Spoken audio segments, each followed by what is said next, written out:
মানুষ তার নিজের পিতা মাতাকে গালি দেয়।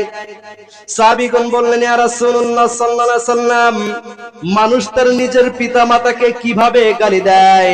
বিশ্বনবী সাল্লাল্লাহু আলাইহি সাল্লাম বলেছেন, তুমি একজনের পিতা মাতাকে গালি দিলে, সে তোমার পিতা মাতাকে গালি দিল, এটাই হলো নিজের পিতা মাতাকে গালি দেওয়া। মনে করেন শব্দটা আমি উল্লেখ করলাম, আল্লাহ তাআলা খাওয়া হারাম করে দিয়েছেন শূকর এবং কুকুর। শূকর এবং কুকুর নাম ধরা মসজিদের মধ্যে যে ভদ্রতার পরিপন্থী কাজ এমন নয়, জায়েজ আছে। কাউকে আপনি বললেন শূকরের বাচ্চা, কাউকে আপনি বললেন কুকুরের বাচ্চা, কাউকে গালি দিলেন।